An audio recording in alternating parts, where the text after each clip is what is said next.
अभी आपको खबर दें कि मुल्क भर की तरह चिन्योट में भी बारिश के बाद सर्दी की शिद्दत में इजाफा हो गया है। सर्दी की शिद्दत में इजाफे के साथ ही शहरियों ने फूड पॉइंट्स का रुख कर लिया है। शहरी इस मौसम को किस तरीके से एंजॉय करते हैं, हमारे नुमाइंदे औरंगजेब खाकी हमारे साथ मौजूद है, उनसे बात करते हैं। औरंगजेब, बताइएगा, शहरी सर्दी के इस मौसम को किस तरीके से एंजॉय कर रहे हैं? हाँ जी, बिल्कुल सर्दी का मौसम है और सर्दी के मौसम को एंजॉय करने के लिए शहरियों ने शहर के मशहूर फूड पॉइंट का रुख अख्तियार कर लिया है। मैं इस वक्त मौजूद हूँ शहर के मेन लाइब्रेरी पार्क में, जहाँ एक समोसा पॉइंट है, जहाँ पर शहरियों का रश दिखाई दे रहा है और शहरी खाने में मसरूफ़ दिखाई दे रहे हैं।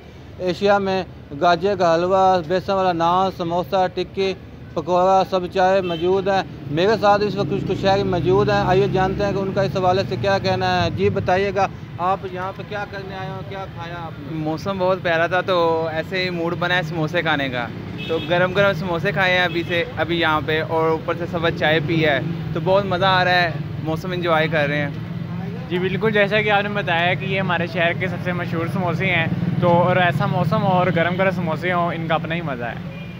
जैसा कि शहरों का कहना है कि मौसम सर्दी का हो और समोसे ना खाए जाएं, ऐसा तो हो ही नहीं सकता। और हमने यहाँ पर समोसे खाए हैं और सर ऊपर से सब चाय पी है और इस मौसम को एंजॉय किया है। जी ठीक है, शहरी मौसम को भरपूर तरीके से एंजॉय कर रहे हैं। औरंगजेब खाकी, आपने हमें अपडेट किया, बहुत शुक्रिया आपका।